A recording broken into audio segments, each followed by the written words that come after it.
Let's take a look at variations in the level of free cash flow in an extreme use case, telecom giant Verizon.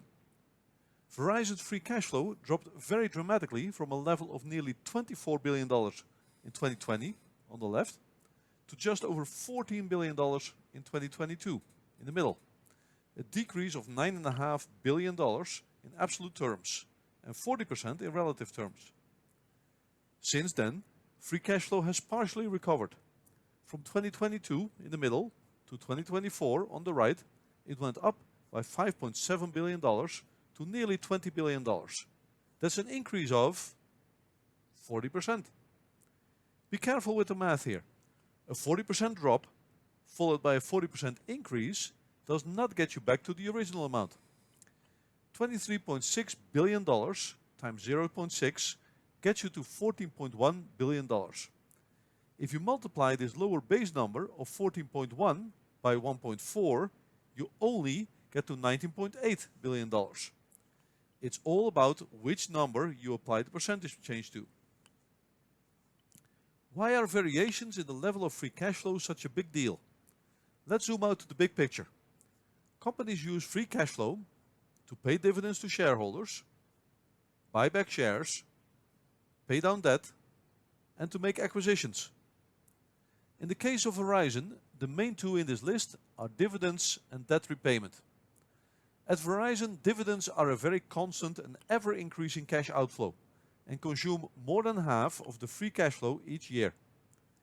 Dividends went up from $10.2 billion in 2020 to $11.2 billion in 2024, an increase of about $200 million per year. These dividend commitments require some stability in free cash flow generation.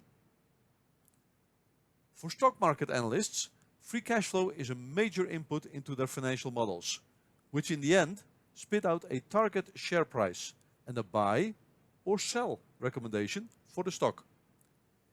In order to calculate the enterprise value of the company, which is the sum of the value of the borrowings and the market value of the equity, you could use a very simplistic approach to come up with a ballpark number.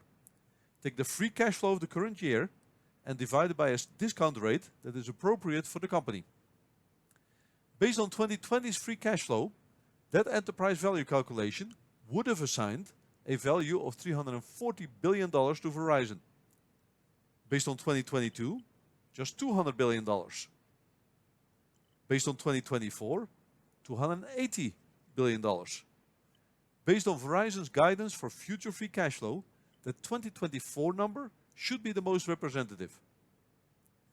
So where does the variation in free cash flow levels come from?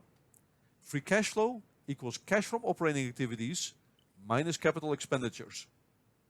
Cash from operating activities, in turn, is influenced by revenue, expenses, changes in working capital, etc. CFOA did decrease from 2020 to 2022 by $4.6 billion, or 11%. Since then, it has stayed around that level.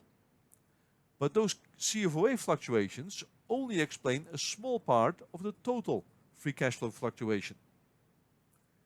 Capital expenditures increased very significantly from 2020 to 2022 by $4.9 billion, or 27%.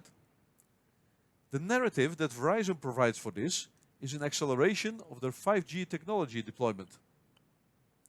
Rather than spreading the investment over multiple years, Verizon chose to go for a peak in CapEx spending in order to preserve its competitive position.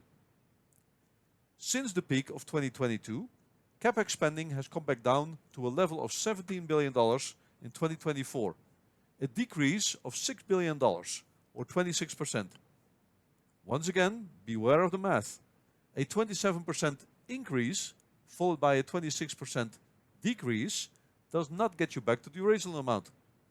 It all depends on the base number that you apply the percentage to. Let's put the level of capital expenditures in perspective by looking at the reinvestment ratio. Dividing CapEx by depreciation and amortization gets you to that reinvestment ratio. For every dollar of depreciation and amortization, how many dollars of CapEx are spent?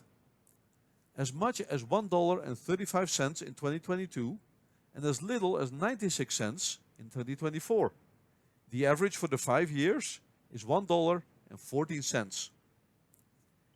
If you are in charge of the capital expenditures budget, then remember that low variation in the reinvestment ratio can help create free cash flow stability.